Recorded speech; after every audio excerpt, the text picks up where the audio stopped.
Practice acceptance. Imagine a man stuck in a traffic jam. Traffic hasn't moved an inch for 20 minutes, and he's running late for a meeting. He starts yelling, swearing, and banging his fists on the steering wheel. He wants so much to be in control that he just can't tolerate the fact that he's going to be late. These people should just get out of my way, he thinks. It's ridiculous that there's this much traffic in the middle of the afternoon. Contrast that person with someone in the car next to him who turns on the radio and chooses to sing along to some of his favorite tunes while he waits. He figures, I'll get there when I can. He uses his time and energy wisely because he knows he has no control over when traffic will start moving again. Instead, he tells himself, there are millions of cars on the road every day. Sometimes traffic jams are bound to happen. Either of these people could choose to do something different in the future to avoid traffic. They could leave earlier, take a different route, use public transportation, check the traffic report ahead of time, or even start a movement to try and change the road systems. But, for now, they have the choice to accept that they're stuck in a traffic jam or focus on the fact that they feel an injustice is being done. Even though you might not like the situation you're in, you can choose to accept it.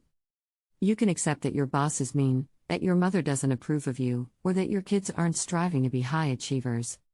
That doesn't mean you can't work toward influencing them by changing your behavior, but it does mean you can stop trying to force them to be different. Giving up control will make you stronger. At the age of 18, Terry Fox was diagnosed with osteosarcoma. Doctors amputated his leg but warned him that his survival rate was only 50%. They also made it clear that major advances had been made in cancer treatment over the past few years. Just 2 years previously, the survival rate for this type of cancer was only 15%. Within 3 weeks of his surgery, Fox was walking with the help of a prosthetic limb. His doctors noted that his positive attitude most likely had something to do with his rapid recovery. He underwent 16 months of chemotherapy, and during that time, he met many other patients who were dying from cancer. By the time his treatment ended, he decided to spread the word about the need for more funding for cancer research. On the night before he got his leg amputated, he'd read a story about a man who had run the New York City Marathon with a prosthetic leg. The article inspired him to begin running as soon as he was physically able. He ran his first marathon in British Columbia, and though he finished in last place, he was met with a lot of support at the finish line. After completing the marathon, Fox hatched a fundraising plan. He decided to run across Canada by completing a marathon every single day. Initially, he hoped to earn $1 million for charity, but he soon set his sights even higher. He wanted to raise $1 for each person in Canada, a grand total of $24 million. In April of 1980, he set out to run over 26 miles a day. As word of his trek began to spread, his support increased. Communities began holding large receptions to commemorate his arrival in their town.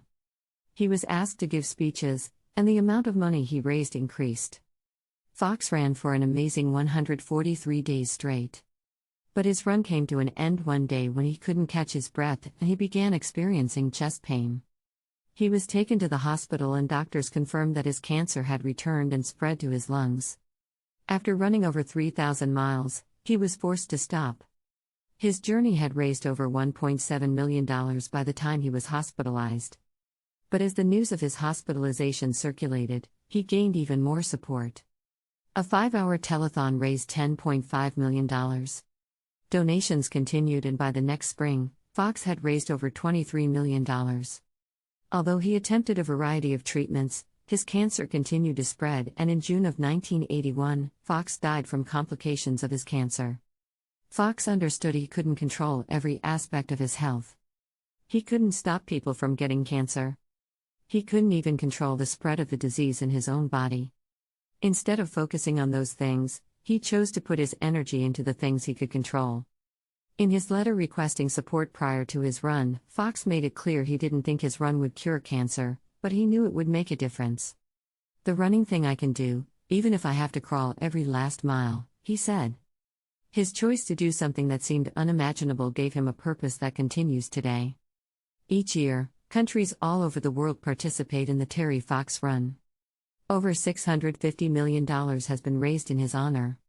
When you stop trying to control every aspect of your life, you'll have more time and energy to devote to things you can control. Here are some of the benefits you'll experience. Increased happiness. The maximum level of happiness is achieved when people have a balanced locus of control. Coined as a buy local expectancy, the people who understand that they can take a lot of steps to control their lives while also recognizing the limitations of their ability are happier than people who think they can control everything.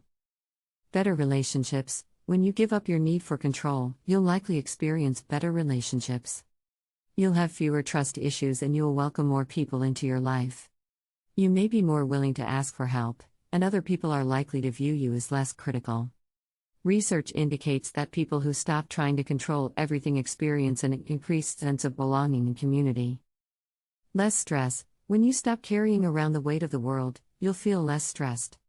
You may experience more short-term anxiety as you give up control, but over the long term, you'll have a lot less stress and anxiety. New opportunities. When you have a strong need to control things, you'll be less likely to invite change into your life because there aren't any guarantees of a positive outcome. When you choose to give up your need to control everything, you'll have increased confidence in your ability to handle new opportunities. More success. Although most people who want to control everything have a deep desire to be successful, having an internal locus of control can actually interfere with your chances of success. Research shows that it's possible to become so focused on ensuring you'll be successful, you could actually overlook opportunities that could help you advance.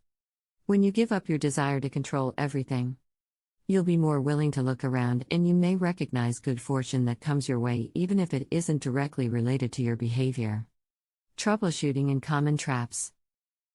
When you focus on what's wrong with the world, without looking at how you can control your attitude and behavior, you'll find yourself stuck.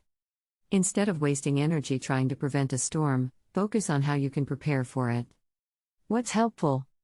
Delegating tasks and responsibilities to other people. Asking for help when you need it. Focusing on solving problems that are within your control. Keeping the emphasis on influencing others rather than controlling them. Thinking balanced thoughts about what is within your control and what isn't. Not relying on yourself for the entire outcome. What's not helpful? Insisting on doing everything because no one else can do it right. Choosing to do everything on your own because you think you should be able to accomplish things without help. Spending time trying to figure out how to change things that are likely beyond your direct control. Trying to force other people to do what you think they should do, regardless of how they feel. Only thinking about what you can do to make things turn out the way you want.